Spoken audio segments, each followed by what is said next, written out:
Salut. C'est parce que c'est ma manageuse, justement.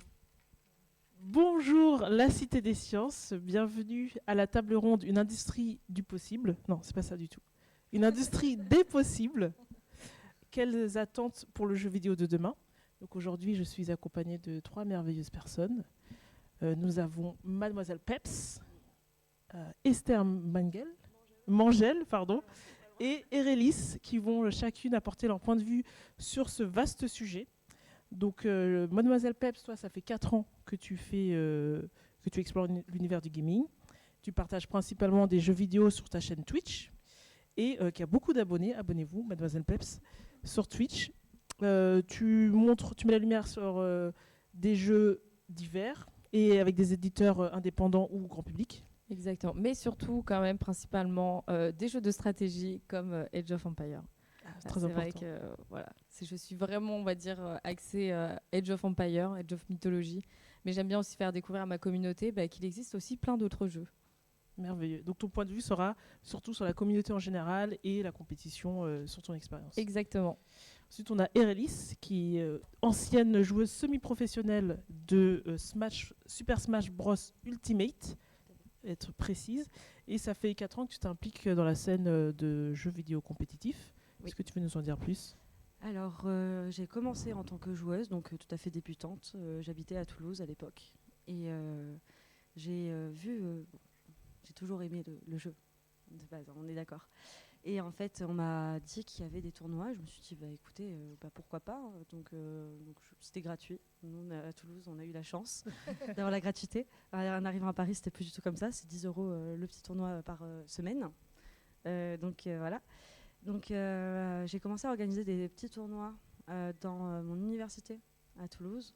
Donc, dans l'idée de faire en sorte que tout le monde, un peu pédagogue, un peu de pédagogie, comment on joue au jeu, tout simplement, comment le jeu vidéo peut justement faire une petite communauté, comment on peut s'inclure. Donc, on en parlera un peu plus tard. Donc, c'était un petit peu les missions qu'on s'était données avec l'association. Et j'ai organisé donc des événements, création de tournois. Et bien sûr, la dernière casquette, qui était aussi la première à la base, mais ça change très vite, celle de joueuse, où Oracle eSport m'a très gentiment proposé le rôle de joueuse, et que j'ai volontiers accepté. C'était vraiment une bonne expérience. J'ai pas mal voyagé grâce à ça. Donc, je suis, sans être la meilleure, en tout cas, on m'a donné l'opportunité de montrer de quoi j'étais capable. Donc, c'était vraiment une très bonne expérience. Super, merci d'être là. Donc toi, tu auras un point de vue très intéressant sur la compétition pure et tes attentes sur les jeux de combat notamment, puisque c'est sur ce type de jeu que tu as fait de la compétition. Tout à fait. Et puis on a aussi Esther Mangel, game artiste et férue de game design. C'est ce qu'on me dit à l'oreillette.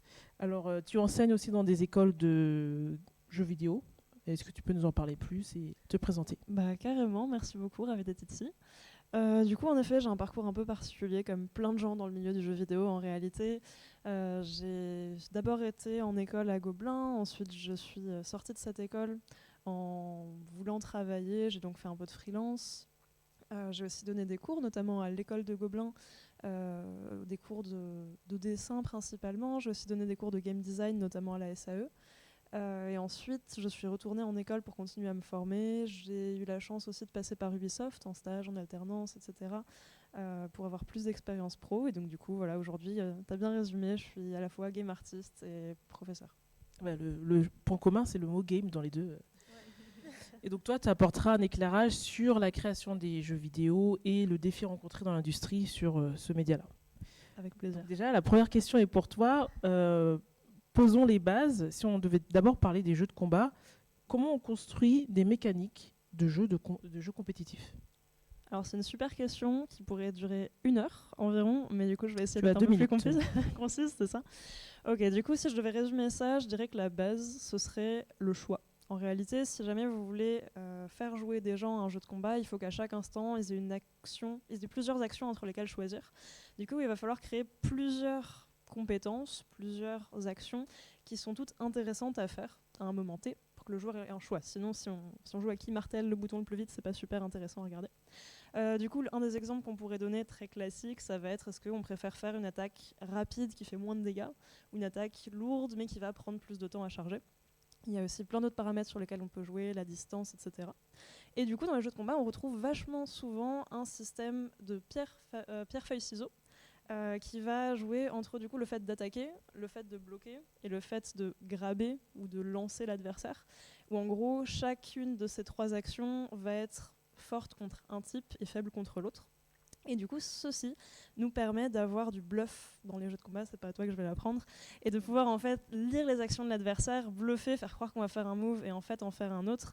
Et c'est ça qui fait toute la saveur du jeu. Et pour finir, je dirais que le deuxième point vraiment essentiel à tout jeu de combat, ça va être l'équilibrage, à la fois de nos actions, des actions d'un personnage et à la fois des personnages en eux-mêmes, parce que avoir quelqu'un qui répète tout le temps la même action ou toute une scène compétitive qui va prendre tout le temps le même personnage, pareil, c'est parfaitement inintéressant à regarder. Et voilà, du coup, pour construire tout ça, on va ensuite beaucoup travailler sur la lisibilité, sur l'affordance, sur la satisfaction que donnent nos attaques, etc. Mais voilà comment on fait, je vais dire, la base d'un jeu de combat. Alors, avant de passer à la question suivante, ça me mène à une autre question. Parce que si les mécanismes de jeu compétitifs, si on sort des jeux de combat, on a les jeux de stratégie, on a tout type d'autres jeux, est-ce qu'on y retrouve, on peut transférer ce que tu viens de dire à ces autres univers-là?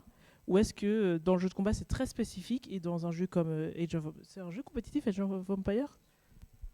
Oui, bien sûr, c'est un jeu compétitif et finalement, ça fonctionne en écoutant un peu ce que tu disais. Ça reprend exactement les mêmes mécaniques. Le pierre-feuille-ciseaux, le fait aussi d'avoir plusieurs stratégies aussi en fonction des personnages que l'on prend. Bon, là, Age of, c'est du coup des civilisations.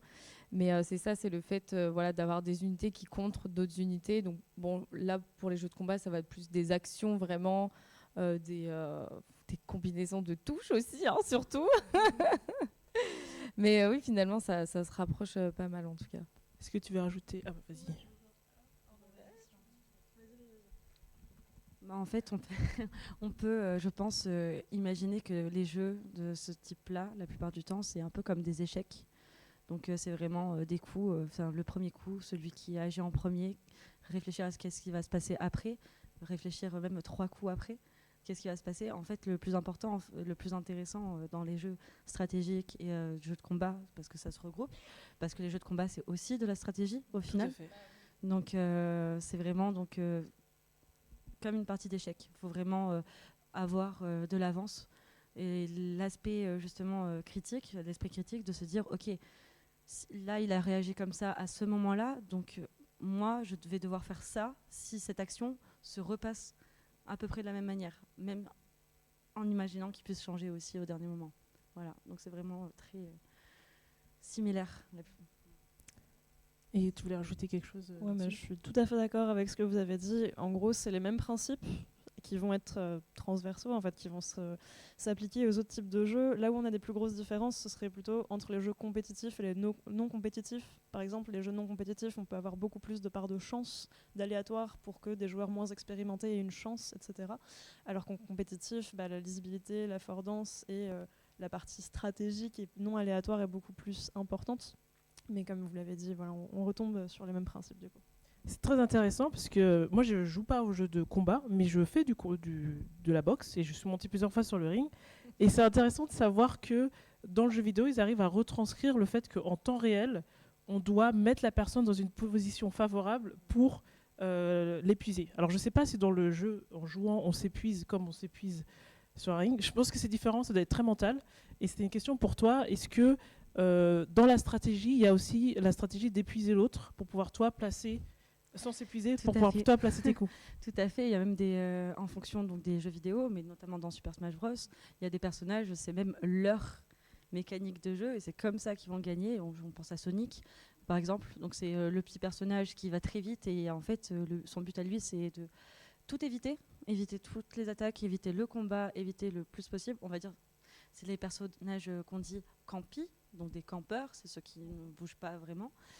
Et pour justement en fait fatiguer l'adversaire, pour qu'il commence à avancer le premier, à réagir en premier. Et en fait, on dit la plupart du temps, celui qui fait le premier pas, la première action, c'est celui qui perd. Parce qu'en fait, celui qui agit en premier, à part dans certaines circonstances, la plupart du temps, ça va être parce que mentalement, il va être un peu déstabilisé, il va en avoir marre.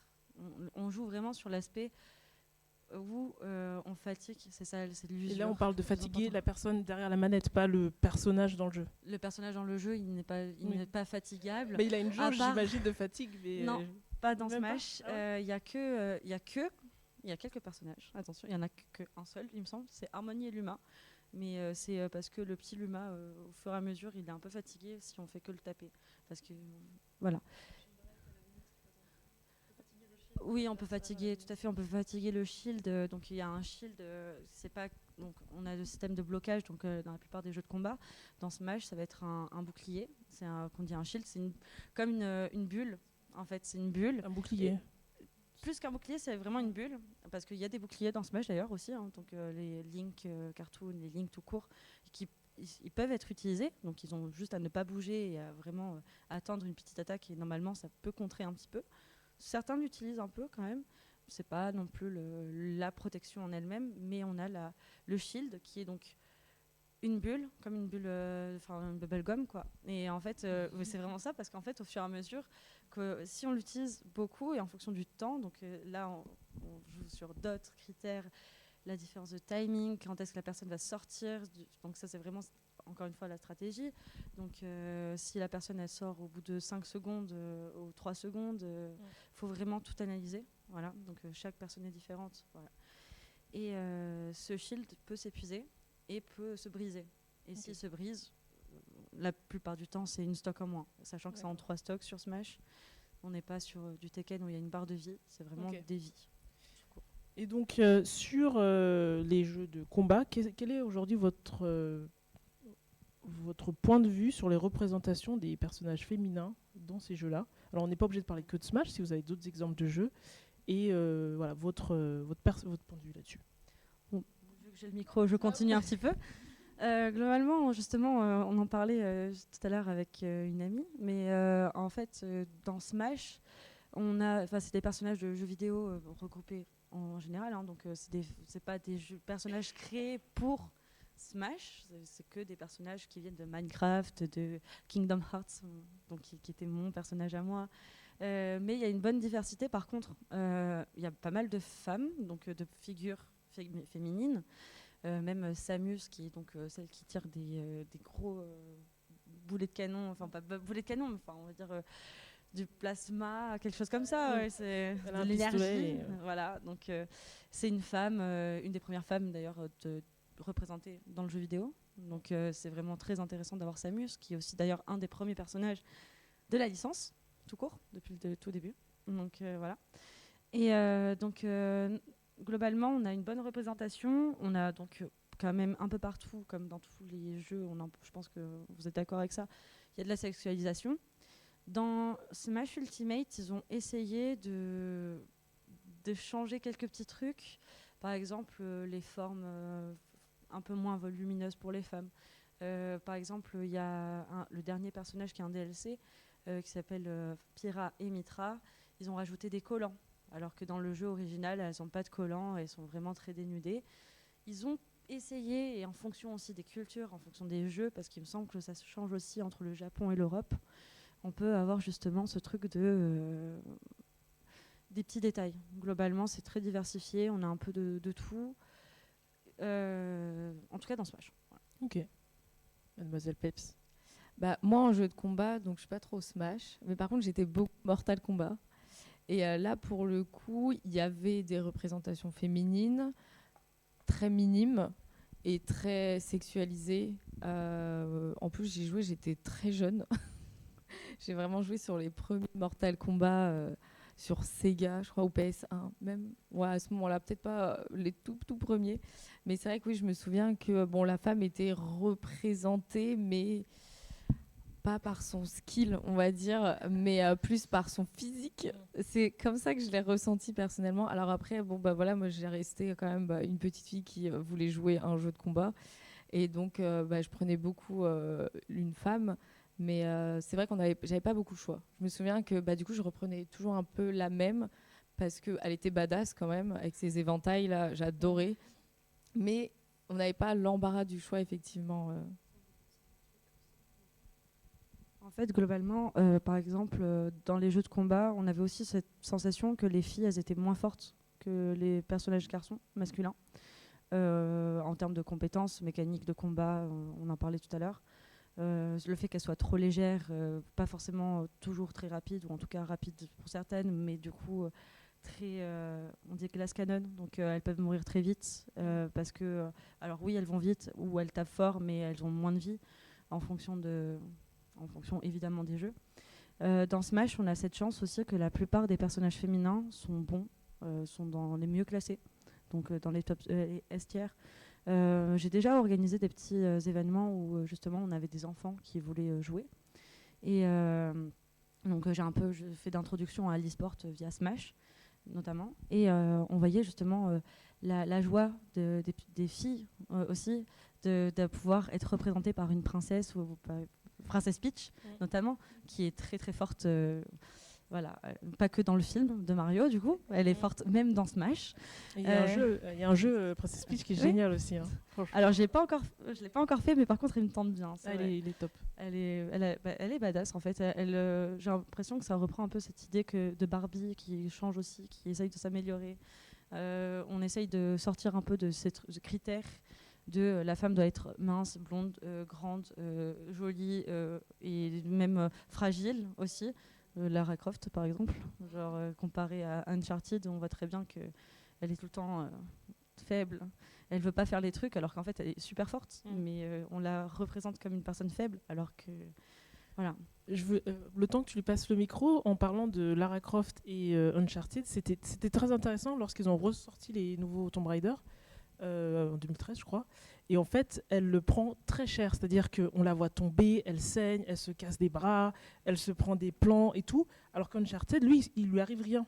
En fait, si on rejoue les jeux côte à côte, tu te rends compte que Nathan Drake ne subit pas de son corps, l'intégrité de son corps est maintenue tout au long du jeu, sauf dans les cinématiques où c'est pertinent.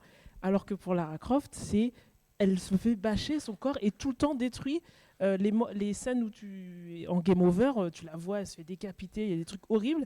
Et il y avait à cette époque-là toute une discussion sur le fait, mais pourquoi est-ce qu'elle prend si cher alors qu'elle fait la même chose que lui, elle grimpe, elle sauve le monde, et lui, son corps, il n'est pas touché, quoi.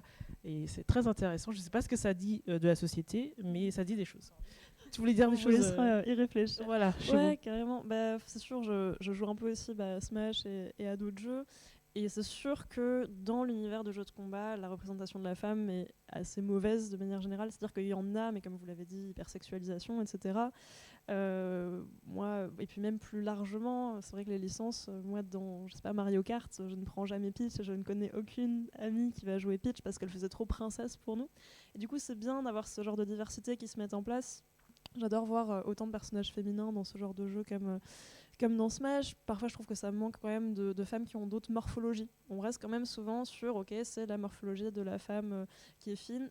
Parfois il y a quelques jeux qui vont faire l'effort d'avoir une femme avec une plus grande musculature, mais parfois ça vire au totalement cartoon où ça va être une meuf exagérée avec un corps extrêmement musclé au-delà de ce qui est, on va dire, courant. Donc ouais, il y a un besoin, je pense, de représentation de morphologie, mais je vais quand même finir sur une touche positive sur cette question, sur le fait que ça évolue, que ça s'améliore aussi en représentation de culture. Quand on regarde l'évolution de Streets, par exemple, il y a vraiment des choses qui s'améliorent, quoi. Street pour Street Fighter. Ouais, merci. Plus largement, à votre avis, quels sont, parce qu'on est sur les sujets de l'industrie des possibles, donc on va jouer de notre imagination, quels sont pour vous les plus grands défis auxquels fait face et va faire face l'industrie du jeu vidéo aujourd'hui et demain? Donc c'est une double question, dans le présent et plus tard. Donc j'ai le micro, je vais commencer. Quel défi? Déjà, faut satisfaire les joueurs. Déjà, c'est un gros défi de satisfaire du coup la communauté qui va utiliser le jeu. Après, je ne sais pas si vous avez peut-être un truc plus précis. Oui, je pense que... Je pense que globalement, que ce soit que dans... Enfin, c'est pas que dans les jeux vidéo, mais on va voir ça dans les films, la musique. C'est ce truc qui fait que en fait, on a l'impression d'avoir déjà tout vu. Et qu'en fait, on recommence, on fait la même chose. Par exemple, Smash, c'est toujours le même jeu, même si globalement, les mécaniques sont les mêmes depuis des années. Il y a le roster, donc c'est la sélection des personnages qui change. Mais par exemple, même si Sakurai avait dit, donc c'est le développeur du jeu, qu'il arrêterait, peut-être que Nintendo n'arrêtera pas, ou peut-être qu'au final il l'arrêtera pas non plus, parce que ça reste un japonais et on sait très bien à quel point c'est strict le travail là-bas. Mais globalement, on voit qu'on se pose la question comment, en fait, s'il y avait un Super Smash Bros autre que Ultimate, ce serait quoi ?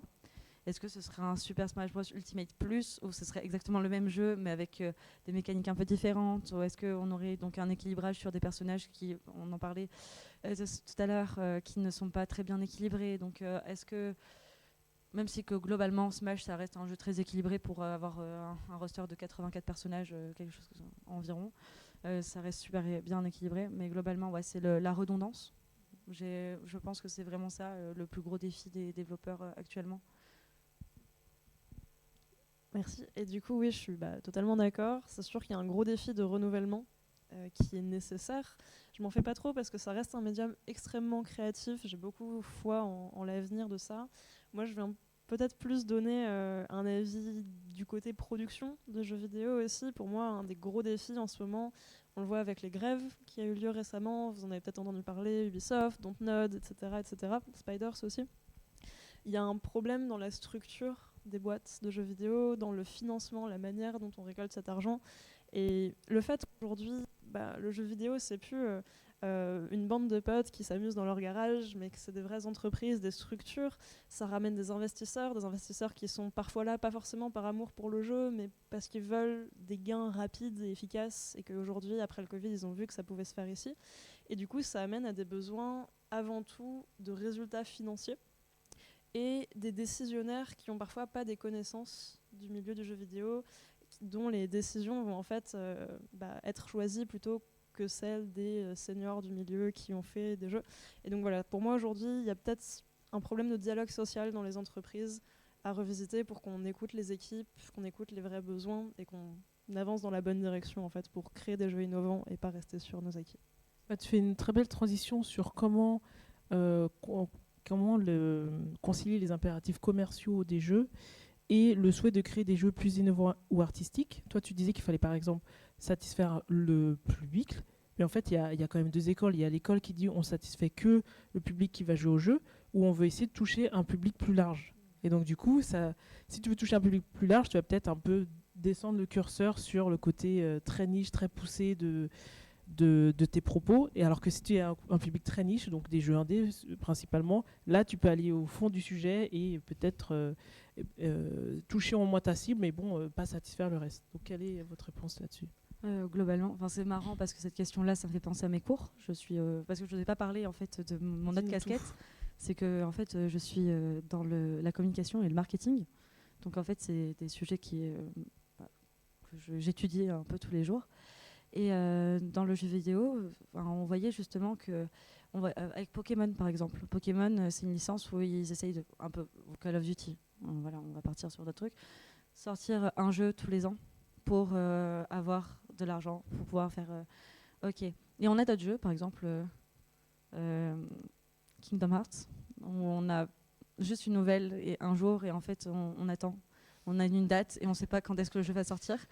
Mais a priori, le Kingdom Hearts 4 est censé sortir un jour ou l'autre. Voilà. Metroid, Half-Life. Tout à fait. Mais globalement, voilà. Donc on a ce truc de... En marketing, souvent, c'est intéressant de se faire désirer. En fait, ça dépend de la cible, évidemment. Mais par exemple, Kingdom Hearts, ils ont déjà une communauté, ils ont déjà leur public, ils ont déjà des gens qui sont très proches du jeu, parce que souvent, c'est un jeu d'enfance.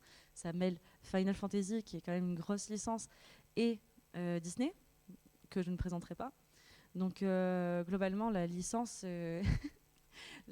voilà, ils peuvent prendre leur temps, parce qu'ils savent que leur public sera là, quoi qu'il arrive, quand quand le jeu sortira. Pokémon, ils ont aussi déjà leur public, mais ça reste souvent ils vont essayer de chercher donc les enfants parce que ça sera eux le futur. Donc il faut faire en sorte que le jeu sorte à l'âge où ils peuvent avoir ce sentiment d'émotion pour ensuite plus tard, comme nous, la génération X ou même Z, entre les deux, on a envie d'acheter à chaque fois des peluches, on voit un petit Pikachu sur un t-shirt, on se dit oh c'est incroyable, moi je le veux. Mais c'est du marketing, c'est toujours ce truc de fidéliser en fait la clientèle aussi. Malheureusement, ce qui manque, en tout cas moi je parle vraiment pour Pokémon parce que le dernier jeu c'était vraiment une honte. En termes de mécanisme c'était génial, mais en termes de production, enfin de optimisation, c'était vraiment honteux d'avoir autant de bugs et que le jeu soit sorti à ce prix, de 70-80. Le Écarlate. Pokémon Écarlate. Oui. Ouais, non, Arceus. Et on est pareil en termes de graphisme. Voilà, donc là c'est. Exactement, donc c'est tout à fait comparable, même si pour le coup ils ont quand même essayé de rajouter des mécaniques, quelque chose de plus intéressant pour les derniers jeux. Ils ont essayé d'innover, donc là on parlait d'innovation tout à l'heure, donc ça c'est cool. Et justement, je pense que c'est ça qui les a sauvés du pire bad buzz qu'ils auraient pu vraiment avoir, parce que encore une fois c'est honteux de sortir un jeu aussi, c'est Pokémon, c'est une grosse licence, ils ont déjà, c'est Game Freak, ça a de l'argent, juste pour pouvoir sortir le jeu dans les temps. Des fois, faites patienter les gens. Justement, si vous faites patienter, ça crée du désir. Le désir, ça amène à la vente, ça mène à l'argent en fait. Donc, le temps que tu passes le micro à Mademoiselle Peps, il y a quand même un aspect important, c'est qu'aujourd'hui les jeux coûtent de plus en plus cher à faire. Donc même s'ils ont la même communauté qui les suivent en grandissant, les jeux coûtent plus cher. Donc à mon avis, il y a aussi cette pression de maintenant mon jeu me coûte 10 millions à faire, alors qu'il y a 10 ans il me coûtait 1 million. Donc c'est vrai que c'est un équilibre. Je ne sais pas si tu as un avis là-dessus. Et après, on va essayer moi, on parlait un peu de Call of Duty. Là, il y a le nouveau qui vient de sortir. Moi, je trouve très cher le jeu. 80 €, non 80 €, ouais. Et encore, c'est juste du coup pour y jouer. Donc après, il y a encore possibilité d'acheter des choses à l'intérieur du jeu. Ah oui, en plus, bon, ça ne fait que sortir. Plein de choses de nouveau, on va dire, sur Call of Duty, mais c'est vrai que le jeu de base est très cher. Par contre, moi, j'avoue que s'il y a un truc qui me permet de jouer à plein de jeux et de découvrir aussi de nouveaux jeux, c'est, on va dire, sans citer le nom, je ne sais pas si j'ai le droit de citer, mais voilà, on va parler du Game Pass sur Xbox. Je ne suis pas rémunérée évidemment pour faire sa pub, mais c'est vrai que moi je trouve que ce mécanisme de bibliothèque de jeux un peu à la Netflix, à la Prime Video, tout ça, je trouve ça hyper intéressant d'avoir son jeu, en tout cas dans ce genre de bibliothèque, puisqu'on paye donc un abonnement par mois, mais on peut jouer à une multitude de jeux, en découvrir de nouveaux et jouer par exemple au Call of Duty qui coûte quand même assez cher. Et ensuite, moi je trouve que finalement aussi ça laisse possibilité d'acheter peut-être ce qu'il y a à l'intérieur du jeu, comme le pass de combat, certains cosmétiques. Moi, je suis très attirée par les cosmétiques en général dans les jeux. Voilà, moi, les skins, les skins d'armes, de personnages, vraiment, c'est ce qui me parle le plus. Bon, c'est vrai que il y a un gros enjeu commercial, puisqu'il faut quand même rentabiliser les jeux qui coûtent de plus en plus cher, puisque les joueurs aussi sont de plus en plus quand même assez difficiles à satisfaire, je trouve. Et c'est vrai que maintenant, je trouve que les graphismes sont quand même, sur beaucoup de jeux, ils sont déjà magnifiques, quoi. Je sais même pas si, pour moi, je me vois même pas avoir un jeu encore plus beau que ce qu'il y a déjà comme Call of Duty, où c'est assez réaliste, par exemple, ou comme plein de jeux d'histoire où je trouve que tout est beau. J'aime l'esthétique dans les jeux vidéo. Il faudrait qu'on parle avec un développeur, mais le coût n'est pas forcément lié au graphisme, mais surtout aux mécaniques, au moteur et tout ça. Juste pour dire que j'ai oublié ce que je voulais dire. Ah oui, le système de Game Pass et tout ça, c'est super pour les consommateurs, mais pour les développeurs, c'est un autre sujet, parce qu'eux, ils ne se retrouvent pas forcément. Mais pour nous, c'est génial. Alors, je vais passer, on va accélérer, parce que je pense qu'on est passionné, donc on passe beaucoup de temps sur les questions. Tu parlais de satisfaire les joueurs et les joueuses. Est-ce que, à votre avis, les studios prennent en compte les retours des communautés de joueurs et de joueuses? Je pense que ça doit dépendre du monde indé et du monde très commercial. Alors, moi, en tant que joueuse, je pense que je n'ai jamais donné mon retour sur un jeu vidéo, puisque je ne sais même pas où aller finalement pour donner mon retour. Les réseaux sociaux. Est-ce que vraiment Steam, tout ça. Est-ce que vraiment les éditeurs ou les développeurs prennent en compte vraiment les retours? Est-ce qu'ils les lisent? Finalement, moi, j'ai vraiment le profil de la joueuse et en fait, je me sentirais même pas entendue finalement, je pense. Bah, ils les regardent parce que tu as des enjeux financiers, notamment.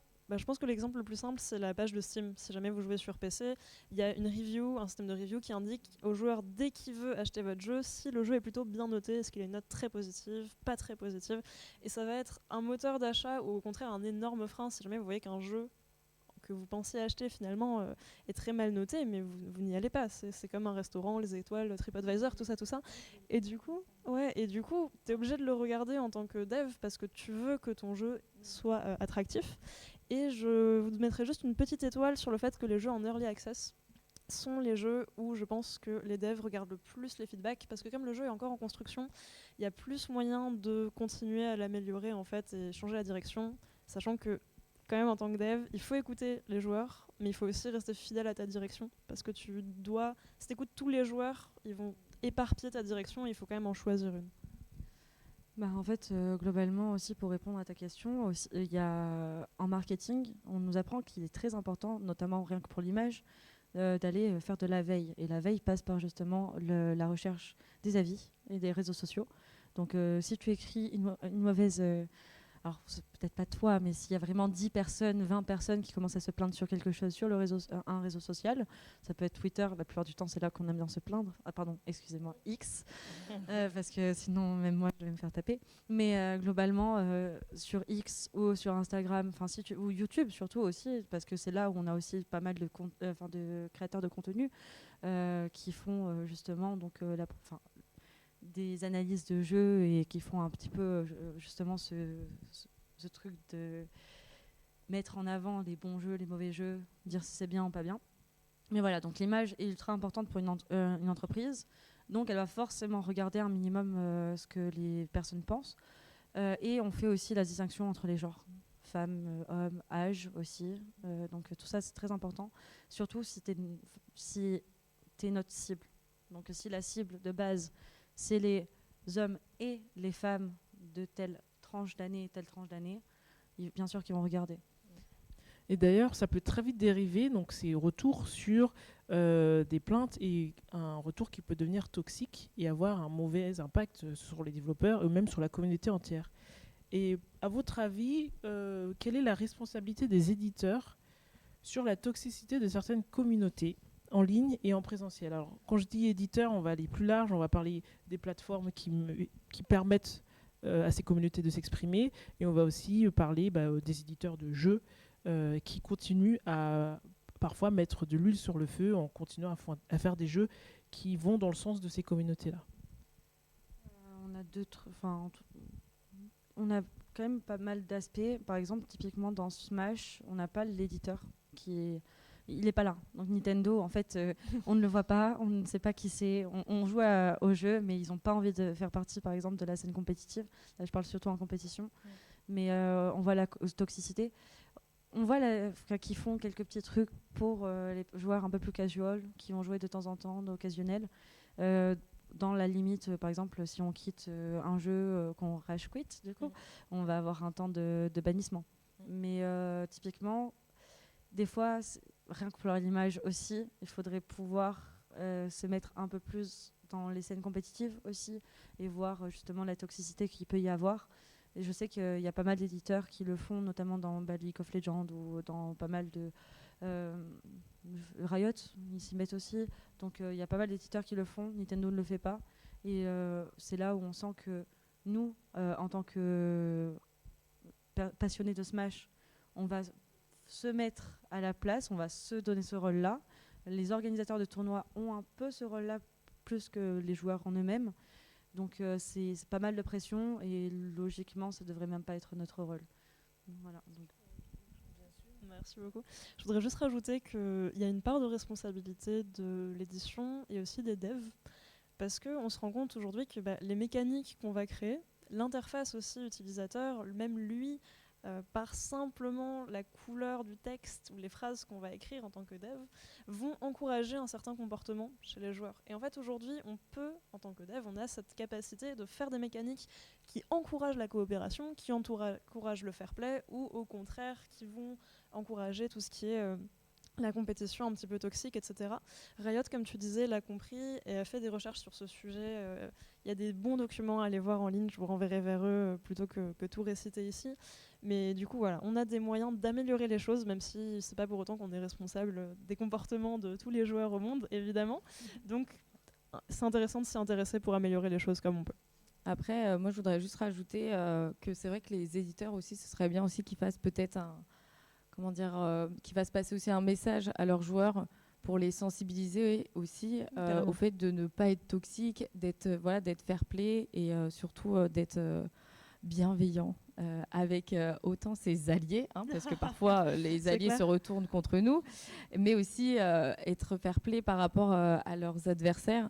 Et par exemple, moi sur mon jeu, évidemment, il y a de la toxicité, mais parfois, voilà, en fin de game, c'est un petit GG, un petit, un petit HF, HL ou je sais jamais. Good luck, have fun, on va dire pour encourager son adversaire. Désolée, je suis très mauvaise en anglais. Mais voilà, c'est des petits messages un peu comme ça qui pourraient d'ailleurs être mis en avant aussi par les développeurs, un petit raccourci pour dire GG à ton adversaire. Il y a plusieurs jeux qui le font. Par exemple, si tu prends Rocket League, sur ta manette, tu as les flèches qui servent uniquement à donner des petits messages à tes adversaires ou tes alliés. Ça, normalement bien, uniquement gentil ou un petit juron normalement. Après il y a du sarcasme évidemment, c'est détourné, etc. C'est ça, même dans Smash il y a pas mal de petites phrases de sarcasme. C'est ah t'as bien joué alors que tu te fais 3 stocks en général, c'est pas très le teabag aussi. Voilà, mais globalement oui ils essayent. En tout cas les développeurs le font. C'est pas parce que justement les joueurs, si les joueurs font. Il y a des moments où les développeurs ils peuvent pas non plus prendre la responsabilité en tout cas, de tout le monde. Ça va dans le bon sens en tout cas. Restons sur le e-sport. À votre avis, quel genre de jeux pensez-vous qui vont dominer la scène du e-sport dans 10 ans ? Donc, est-ce que ce sera les jeux de combat, les jeux de tir, ou des jeux émergents sur VR ou AR, donc virtual reality ou augmented reality, donc c'est pas pareil. Il y en a où on est complètement immergé dedans et l'autre on voit la réalité et par-dessus il y a une surcouche où il y a des choses qui pop. Voilà. À votre avis, qu'est-ce qui va dominer la scène e-sport aujourd'hui ? On est plutôt sur les jeux de combat et les jeux de stratégie à la League of Legends dans 10 ans. Et jeux de tir, oui aussi, c'est vrai. Et demain, qu'est-ce que ça sera ? Moi j'espère que ce sera autre chose. On a parlé de la renouvelabilité, le fait de se renouveler, changer. J'espère qu'il y a une base de tout ça qui va rester. Ça plaît à énormément de gens, donc tant mieux, il faut que ça reste. Mais pourquoi pas élargir un petit peu tout ça, tout comme les JO ont réussi à introduire du Just Dance. Peut-être que maintenant on va voir des fans dans le public. Peut-être qu'on va pouvoir élargir tout ça aussi. Moi j'aimerais bien voir, pourquoi pas, des jeux plus stratégique, peut-être plus puzzle game, mais puzzle game compétitif à haut niveau, peut-être avec de l'asymétrie, avec 2 rôles qui vont ensuite s'interchanger. Je pense qu'il y a encore plein de choses à créer, peut-être en AR, des formes plus escape game, ce genre de choses. En tout cas, il y a plein de choses à imaginer et j'ai juste hâte de voir ce que ce sera. J'espère qu'on va innover et diversifier la scène aujourd'hui. Je pense que ça attirera plus de gens. Globalement, il y a quand même ce truc de... Il y a eu cette... Alors, les jeux de combat, je ne considère pas qu'ils sont très popularisés encore. Donc, globalement, il y a en termes de budget, c'est quand même les plus bas en compétitif. Il y a beaucoup plus bas toujours, mais c'est dans le plus bas en tout cas. Je ne parle pas des jeux indés non plus. Mais il y a très peu d'argent. Et on ne se fait pas beaucoup d'argent même à travailler dans les jeux de combat non plus. En tant qu'organisateur e-sport ou quoi que ce soit. Voilà. Mais il y a quand même cette tendance aussi sur déjà l'évolution de ce côté-là. Et il y a tout ce qui est speedrunning. Pendant longtemps, on n'en parlait pas beaucoup. Et là, c'est en train de monter. Alors, c'est de la compétition. C'est du 1v1. Donc, on a vraiment... On a le ranking global. Donc, il y a toujours des gens qui ont envie de se surpasser. Bon, il y a des jeux qui peuvent même plus. C'est même plus possible. Mais on en parle, il y a vraiment cette passion-là de renouvellement justement de ce côté-là. Je trouve ça intéressant de voir des anciens jeux qui sont poncés à ce point-là pour faire de la compétition. Ah, mais ça, il faut d'abord mettre en avant en fait tout ce genre de jeu et ça passe par la communication. ça va passer beaucoup par aussi ce que le jeu veut de base, puisqu'on va dire qu'un jeu, si les éditeurs, enfin les développeurs ne veulent pas qu'il soit finalement très compétitif, on va dire très visible, ce qui m'étonnerait logiquement, mais bon, il faut s'en donner les moyens en fait de pouvoir mettre en avant les jeux comme ça sur scène. Donc moi je pense que c'est pas tant le genre, on va dire, enfin pour revenir un peu à la question de base, quel genre de jeu pourrait dominer la scène e-sport plus tard, ça va être surtout en fonction des moyens possibles pour mettre en avant le jeu, pour que ça plaise aussi au public. À un public, c'est ça aussi. Là, c'est vrai que ce qui marche bien pour moi, en tout cas, c'est les jeux de tir. C'est vrai que, mais peut-être parce qu'en fait, c'est ma niche finalement. C'est ce que j'aime, mais alors que je préférerais voir du Age of Empires, des jeux de stratégie, voilà, du 1v1. Moi, j'aime beaucoup ça, et c'est vrai que on n'en voit peut-être pas assez. On voit beaucoup les mêmes jeux, peut-être bientôt, qui sait. Mais bon, c'est vrai que c'est pas facile, j'ai l'impression. Et alors, sur ces aspects-là, donc on est toujours sur l'industrie de demain. Donc, vous savez peut-être que le e-sport, il va y avoir des Jeux Olympiques du e-sport qui vont avoir lieu à Dubaï, il me semble, l'année prochaine ou l'année suivante. Donc, il va y avoir vraiment tout un engouement sur cette pratique du sport électronique. On a vu l'engouement qu'on a eu sur les JO à Paris cette année. Maintenant qu'on sait que ça va être dans l'électronique, à votre avis, quels sont les métiers ou rôles qui vont émerger? Déjà, il va y avoir de l'argent, parce que c'est vrai qu'aujourd'hui, pour les personnes qui ne savent pas, en fait, pour faire des compétitions officielles, et tu me dis si je me trompe, il faut quand même avoir l'accord de l'éditeur de pouvoir utiliser sa licence pour en faire des compétitions et faire gagner des prix et tout ça. En fait, pendant longtemps, pour Smash, on le faisait, en fait, on peut même dire d'une manière assez illégale, mais on le faisait parce que c'était de la passion, c'était dans le garage, c'était... voilà. Bon. Puis ça a évolué et Nintendo nous a rattrapés et nous ont dit maintenant, maintenant, faut demander les cocos. Nous, on n'a pas trop envie de s'investir, mais par contre, pour l'image, quand même, demander l'autorisation. Et si pas, donc voilà. Donc effectivement, les éditeurs ont toujours fait. Nintendo aussi. Parce qu'une fois qu'on a accès à la licence, en fait, ça peut débloquer les moyens pour trouver de l'argent, pour pouvoir rémunérer les personnes. En plus, celui par exemple de Nintendo, il est super strict. Il faut des conditions particulières. Il y a un montant à pas dépasser. Il y a vraiment, par exemple, je crois qu'au Japon, ils n'ont même pas le droit de gagner d'argent tout court. Oui. Donc ils font des compétitions de fou avec vraiment production. Mais derrière, ils vont gagner de la viande et un sachet de riz. Oui, ce que je voulais dire qu'avec les licences, c'est que les personnes qui vont organiser les tournois et qui peuvent peut-être faire de la pub ou avoir des sponsors peuvent le faire parce qu'ils ont la licence. Mais sans ça, peut-être que c'est pas possible. Tout à fait. Normalement, on n'a pas le droit, effectivement. Et après, ça passe toujours par les partenaires. C'est plus par que l'éditeur. Ça va être les partenaires, les sponsors, ceux qui veulent bien nous donner. Ça va être, on pense beaucoup à Red Bull. Oui, c'est voilà. partout.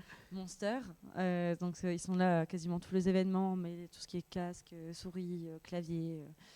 Alors voilà. quel rôle et métier pensez-vous qui vont émerger? Après, en rôle et métier, c'est vrai qu'il y a tout ce qui est préparation physique, parce que même si on joue à un jeu vidéo, il faut quand même être préparé physiquement et mentalement. Il y a aussi des ostéopathes qui prennent soin du coup des joueurs, puisque faut quand même aussi garder une certaine posture et pas se faire mal, parce que c'est pas parce qu'on est assis sur une chaise, voilà, qu'on est bien et qu'on va jamais avoir mal dans notre vie. Après, c'est sûr que c'est un peu comme le sport, tout ce qui est aussi nutritionnel. Il faut quand même être en forme. Même la santé mentale, c'est important parce que ça reste quand même de la compétition. Il y a beaucoup de pression. Je pense que du coup, il faut savoir prendre soin de ses joueurs, autant mental que physique. Et ça passe du coup par du management, par du coaching. C'est bien d'en prendre soin, de prendre soin autant des hommes que des femmes, puisque je l'espère qu'il y aura de plus en plus de femmes aussi dans l'univers de l'e-sport.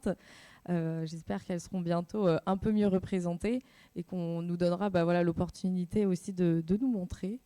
Il y a effectivement plein de métiers qui peuvent émerger de tout ça, des suivis, comme je disais, mentaux comme physiques.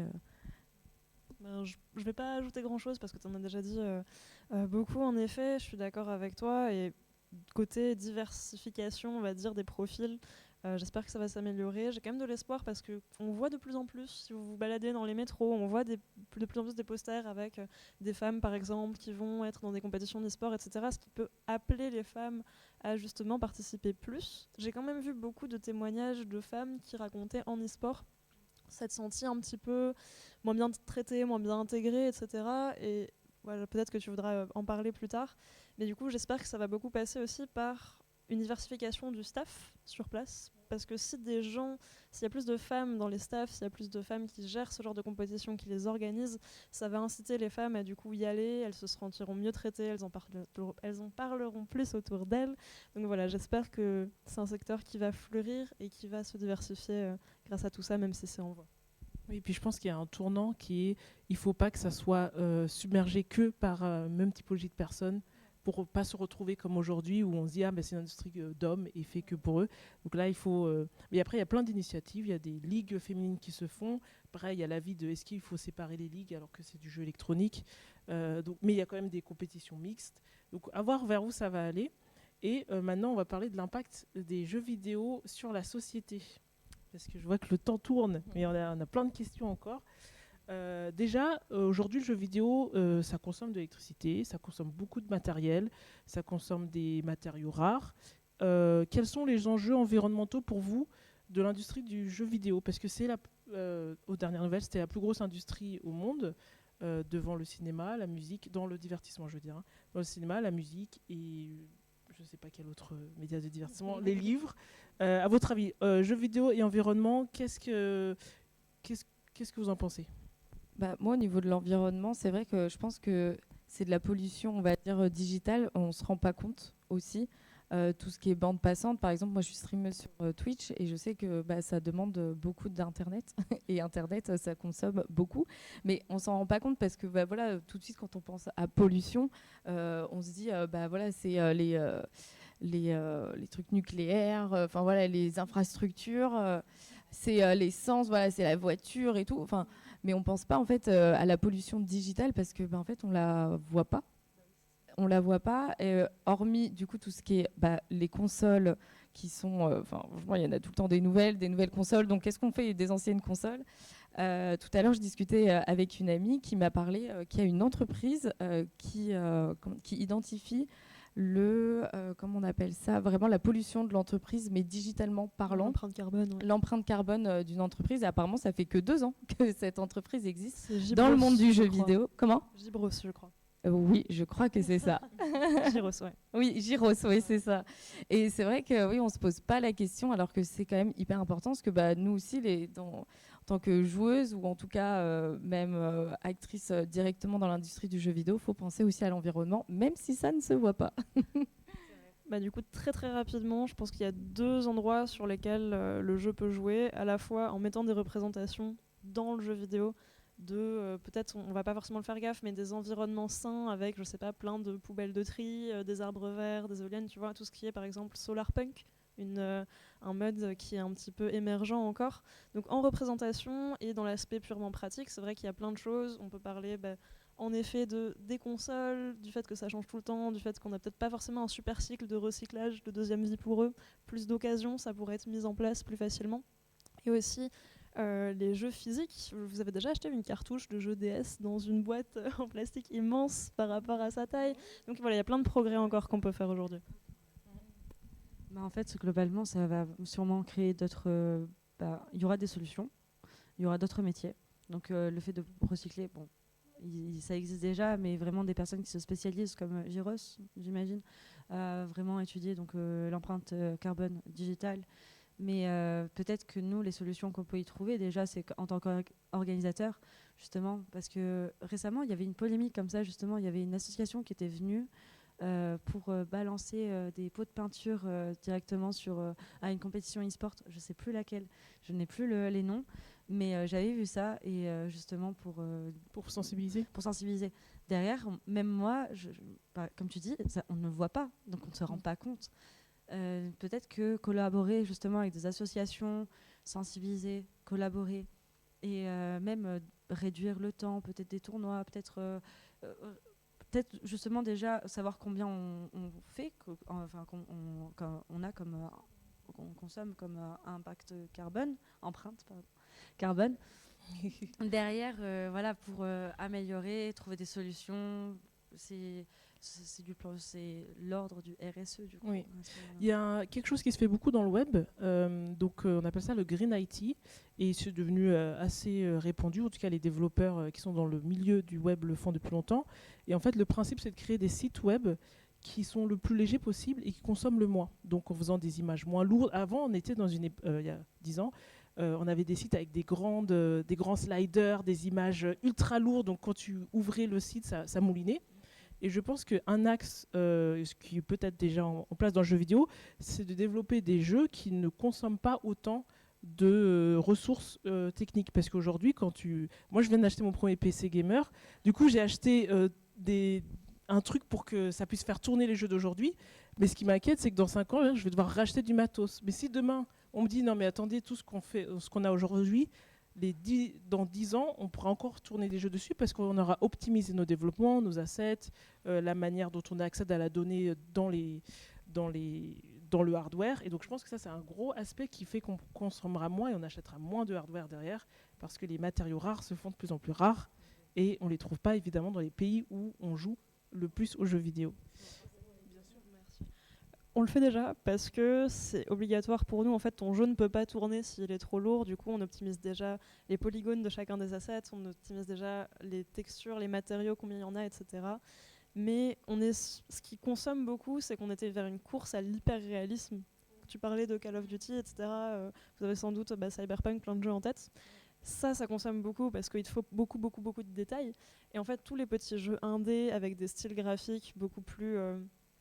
on va dire stylisés, low poly, etc., eux vont consommer beaucoup moins.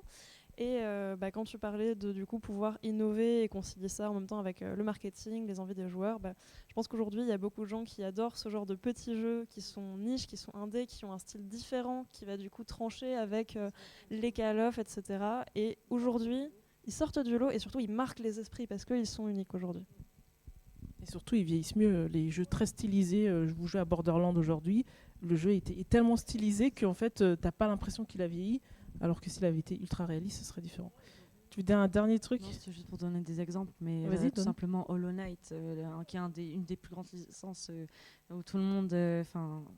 voilà, il y a Ori, on a Gris qui avait gagné un prix, qui a gagné le prix graphisme, justement, on parle de graphisme, donc c'est voilà, en jouant sur les couleurs et les mécaniques. Non, c'est vraiment, justement, là on parle de créativité, et justement c'est dans les jeux indés, et c'est peut-être là où les investisseurs devraient peut-être se lancer un petit peu pour pouvoir faire un peu plus, donner un peu plus de créativité, justement, de possibilités, de moyens aux petits développeurs. Mais en tout cas, c'est là où on va vraiment avoir du renouvellement. Oui. Et en plus, avec les jeux indés, ce qui est bien, c'est qu'ils sont plus courts, donc on peut en faire plus qu'un gros jeu où tu dois passer 150 heures. Minecraft plus court. Mais c'est plus un jeu indé, Minecraft. C'est plus un jeu indé. Parlons maintenant du jeu vidéo et l'éducation. Donc il y a l'aspect dans l'éducation, donc tu vas pouvoir nous en parler, mais surtout dans la construction d'une personne, parce qu'aujourd'hui, les gens même nous, j'imagine qu'on a commencé à jouer très jeune, et ça aide à construire et ça met dans sa tête des images et des représentations. Quels sont vos avis là-dessus Alors la question, c'est discuter de la place des jeux vidéo dans l'éducation et leur potentiel comme outil pédagogique. Moi, c'est vrai que grâce aux jeux vidéo, je sais ce que j'ai toujours voulu faire dans ma vie. Donc moi, je suis streameuse, mais je suis aussi surtout graphiste de métier. Et grâce aux jeux vidéo, en fait, je savais que je voulais travailler sur ordinateur. C'est une super pub, ça. Non, mais vraiment, j'avais besoin de... Ouais, c'est vraiment grâce aux jeux vidéo, ça, je sais pas, ça a éveillé un peu mes sens sur ordinateur. Et je me suis dit, tiens, il faut que je travaille sur ordinateur. Et au final, je me suis lancée dans le graphisme. Et sinon, côté... ça, c'était vraiment pour mon expérience personnelle et professionnelle. Mais au niveau d'outils pédagogiques, mais moi, j'aurais rêvé, quand j'étais au collège ou en primaire, d'avoir des petits jeux, de petits jeux vidéo pour apprendre, en fait. Déjà, on est acteur finalement, on n'est pas juste spectateur du cours qu'on nous donne. Là, on doit apprendre des trucs par cœur.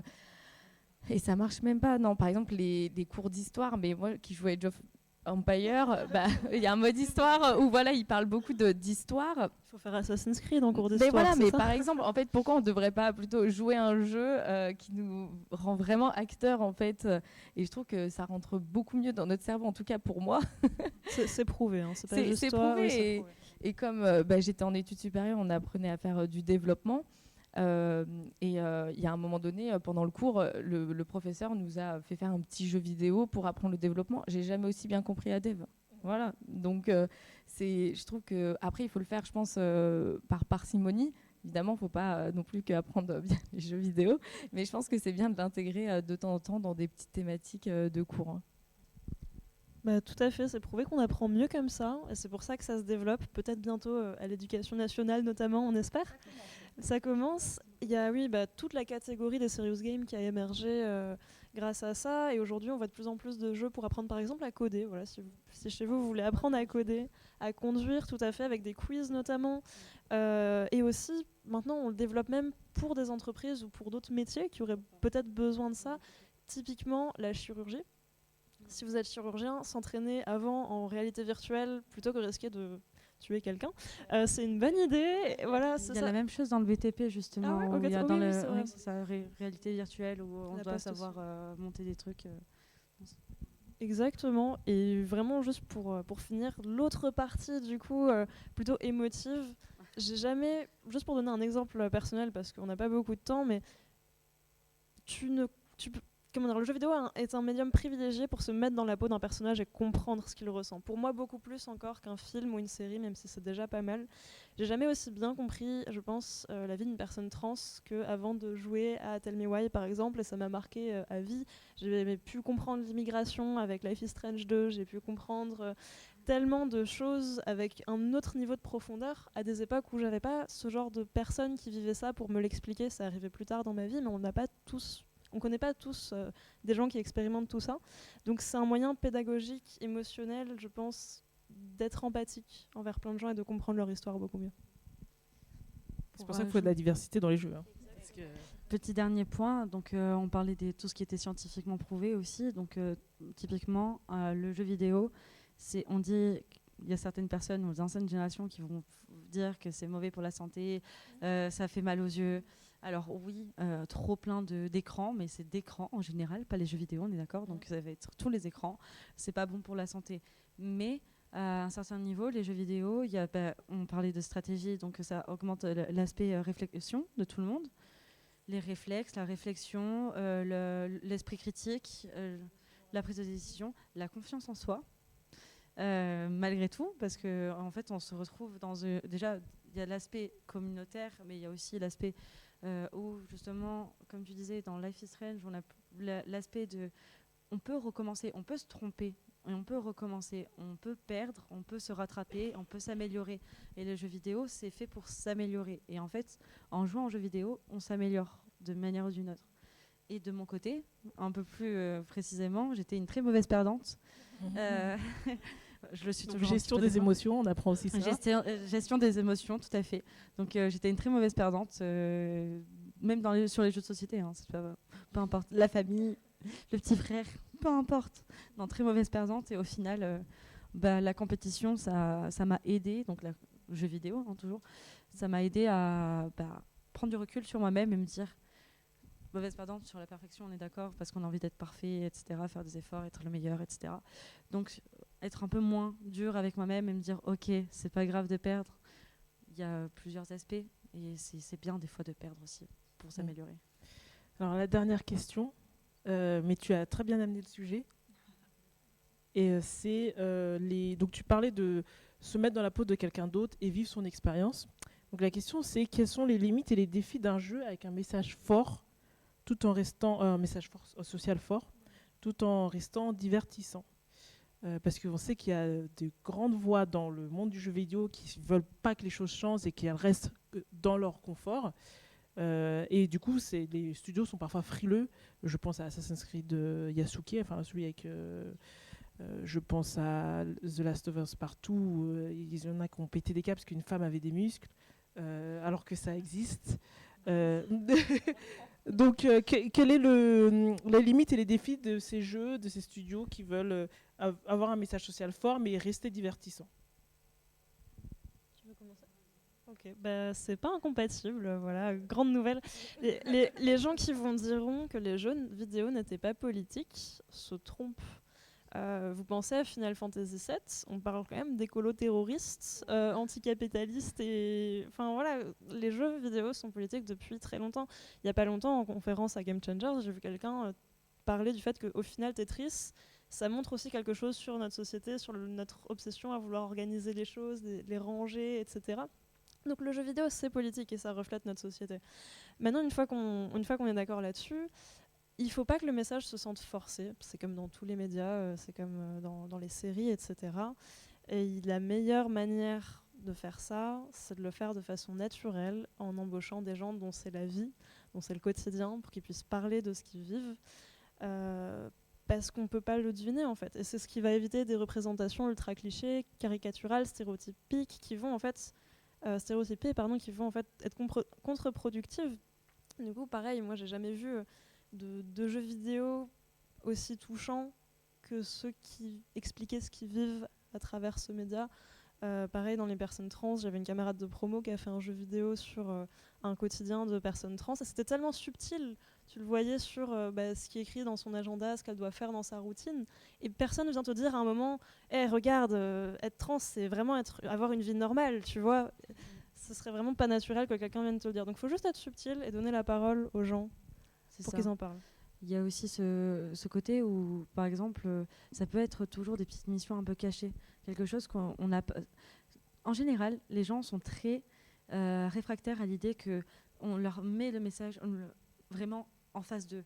Mais typiquement, on parle de tous ces jeux-là, mais encore une fois, Life is Strange, je vais y revenir, mais Life is Strange, c'est un truc de cause et conséquence, et on se rend compte que si on n'a pas fait telle action dès un certain moment de la partie, on peut avoir une personne qui sans spoiler, qui décède, mais du coup d'une certaine manière un peu tragique, et on peut l'éviter. Et en fait, ça permet aussi de sensibiliser au fait de regarder tout simplement autour de soi qu'est-ce qui se passe, avoir un peu plus d'observation. C'est l'aspect observation, de se dire ok, donc la mission principale c'est pas ça, mais il y a quand même ça qui se passe et je le vois parce qu'il y a des petites scènes qui me montrent qu'il y a ça et on peut faire quelque chose. Et en fait c'est là où c'est intéressant, où on se dit le message est fort, comme quoi on peut agir et qu'on peut toujours donc s'améliorer, mais c'est toujours aussi dans ce truc de c'est pas mis directement en avant. Et c'est peut-être bien aussi pour justement éviter les personnes un peu trop réfractaires. Super. Bon, on a parlé de beaucoup de choses. Hein. On a parlé des mécaniques de jeux compétitifs. On a parlé du e-sport, de vos attentes un peu dans les jeux, des défis dans le milieu, dans l'industrie, que ce soit dans l'environnement, dans les communautés toxiques, les impératifs commerciaux, tout ça, la VR, l'e-sport au Moyen-Orient, plein de belles choses. Est-ce que vous voulez aborder un dernier point ou est-ce que vous avez une question à vous poser entre vous avant de conclure cette table ronde? Moi, c'est plutôt, on va dire, une réflexion que j'ai eue dans les attentes, on va dire, technologiques du jeu vidéo de demain. Mon rêve, vraiment, là, c'est un message que je fais passer. Mon rêve, ce serait d'intégrer un personnage de jeu vidéo. C'est-à-dire que mon physique, que ma tête, que ma morphologie, en fait, soit générée dans un jeu vidéo et que, en fait, le personnage, par exemple, en jeu de combat, en fait, ce soit moi. C'est ça. Non. Moi, je veux être la femme... Voilà, je veux la femme badass qui ressemble à moi, en fait. Et je pense que beaucoup de joueurs, joueuses pourraient vraiment là s'identifier à leur personnage. Donc, ça peut être vraiment dans tout type de jeu, on va dire, où tu joues un personnage principal dans des jeux à histoire, par exemple, mais vraiment d'être d'être le rôle principal, quoi, dans un jeu vidéo avec vraiment ta tête, quoi. Ça veut dire que tu veux... Imaginons, c'est un jeu qui parle de l'immigration et ce sera ton personnage. Est-ce que tu as dit que tu voudrais faire... Et donc, tu vivrais la vie d'une personne qui va... qui se retrouve dans un pays où la déforestation étant lieu et que tu dois essayer de te battre pour ton village. Par exemple, mais au moins ce serait vraiment moi qui me battrais. Alors je préférais le faire dans la vraie vie que dans un jeu vidéo. Vraiment me battre contre la déforestation. Mais ouais, déjà. Mais c'est vrai que je pense qu'on pourrait encore plus s'identifier dans le jeu vidéo de demain si vraiment c'était nous. Et finalement, peut-être qu'il y a des actions, parfois on fait des choses dans des jeux vidéo où on ne ferait pas dans la vraie vie. Tu te dis, jamais tu ferais ça dans la vraie vie, mais si c'est vraiment toi, finalement, peut-être que tu vas pas faire cette action que tu ne ferais pas dans la vraie vie. Et bon, je pars très loin, mais du coup, ça pourrait peut-être un peu, je sais pas, ouvrir une nouvelle perspective du jeu vidéo que d'être vraiment nous dans le jeu vidéo et peut-être d'être plus respectueux aussi, parce que parfois on peut jouer un rôle en fait quand on joue à des jeux vidéo, mais si c'est nous, peut-être qu'on va pas jouer ce rôle et juste en fait apprendre en étant nous-mêmes sans jouer de rôle. Ça me fait beaucoup rire parce que je vois vraiment depuis le début un Mi. J'ai l'impression que tu veux un monde où les Mi sont plus réalistes que ce qu'ils sont maintenant. Comme, je sais pas si on peut vite fait, il y a eu un jeu Inzoi, qui est un jeu vidéo un peu à la Sims, mais vraiment beaucoup plus réaliste, où c'est la création, vraiment tu peux créer ton personnage et à un moment donné, on peut scanner sa tête. Et moi je me suis dit, mais trop bien, je vais pouvoir avoir ma tête dans le jeu vidéo. En fait, pas du tout, c'est juste tu peux faire des expressions avec une application. Okay. Mais je me dis, pourquoi ils sont pas allés encore plus loin et générer vraiment mon visage, puisque la technologie du jeu permet vraiment une grande personnalisation. Et avec l'IA qui est aussi belle que moche, mais bon, ce n'est pas le sujet. Sinon, mais c'est marrant ce que tu dis. Je trouve que la VR fonctionne très bien pour ça, parce que tu es vraiment dans la peau de ton personnage qui est toi-même. Et c'est marrant parce que j'ai pas du tout ce rêve. Je ne veux pas... Ce que tu dis, je ne veux pas le vivre parce que, en fait, ce serait intéressant dans d'autres jeux, mais comme tu le mentionnais peut-être un peu tout à l'heure, moi je veux pouvoir vivre des expériences que je vivrais jamais dans la peau de quelqu'un d'autre pour mieux les comprendre. Si jamais aujourd'hui je veux, ok c'est bizarre dit comme ça, mais si je veux comprendre ce que c'est le racisme, je vais pas moi me balader en tant que blanche dans un jeu vidéo pour comprendre ce que c'est que le racisme, tu vois. Donc j'ai envie de pouvoir expérimenter d'une certaine manière ce que c'est que la vie d'une personne trans, la vie d'une personne de couleur, etc. Et leurs soucis, et je pourrais pas si j'étais moi-même, et même en termes de rêve, parce que oui, je rêve pas qu'on soit raciste envers moi, en termes de choses qui me font rêver, j'ai envie de pouvoir voir ce que ça fait que, tu vois, être je sais pas, une femme ultra baraque, une femme telle chose. Et donc du coup, ces expérimentations qui te forgent, comme on en parlait tout à l'heure, et te font voir ce que toi t'as envie de devenir. J'ai peur que ce soit déjà moi dans le jeu, je vois pas ce que je pourrais avoir envie de changer et de devenir. Après, évidemment, il faut réfléchir au gameplay. Hein. Moi, je parlais juste en fonction technologiquement parlant, dans le futur, imaginons, voilà. Mais c'est sûr que oui, vu comme ça, non, effectivement, là, du coup, c'est pas le but. C'est l'appropriation culturelle. Globalement, personnellement, c'est juste que j'ai hâte de voir les prochains jeux et voir qu'est-ce qu'on va nous proposer. Après, en parler un peu du petit avatar comme ça, moi, j'aimerais pas être moi-même, enfin, en tout cas... Moi, je joue déjà à un jeu vidéo dans la vraie vie, donc j'essaye de m'améliorer moi-même tous les jours dans la vraie vie, c'est déjà pas mal. Mais du coup, un petit Ready Player One et pouvoir vivre des vrais trucs, des espèces de sensations et tout ça, peut-être qu'on y arrivera un jour, mais je l'espère. Je pense que c'est déjà en voie de développement. Mais globalement, j'ai hâte de voir qu'est-ce qu'il y aura par la suite. Super. En 2 mots, moi je rêve de jeux qui sont plus courts, comme tu l'as dit tout à l'heure, pour pouvoir en faire plus, parce qu'on n'a plus le temps de jouer. Donc faites des expériences courtes. Des meilleurs jeux mobiles, s'il vous plaît, des meilleurs jeux mobiles qui ne soient pas que payants à l'intérieur du jeu. Voilà, et parce des meilleurs pay to win, bof, au bout d'un moment. Du coup, des jeux courts, des jeux innovants en DA, des jeux courts au niveau du gameplay, voilà, plein de messages positifs et inspirants, on l'espère, pour les gens qui construisent des jeux aujourd'hui. Oui, puisque pour rappel, la moyenne d'âge des joueurs et des joueuses est de 36 ans en France. Donc on a tous un travail salarié pour la plupart. Et c'est dur, on n'a pas 2 mois de vacances l'été. Ça fait très longtemps que j'ai pas joué à un jeu vidéo, mais j'aimerais bien. J'ai Nier Automata qui m'attend depuis longtemps. Ah oui. Ok. Bon, merci à vous 3, Esther, Mademoiselle Peps et Elise. Et puis, merci aussi à la Cité des Sciences pour cette table ronde et cette eau qui, j'ai pas pu... Depuis le début, j'essaie d'en boire, mais je voulais pas vous déranger. Et merci aussi à la régie pour avoir fait en sorte que tout soit capté pour cet magnifique échange. Merci à vous. Merci à toi, merci à tous.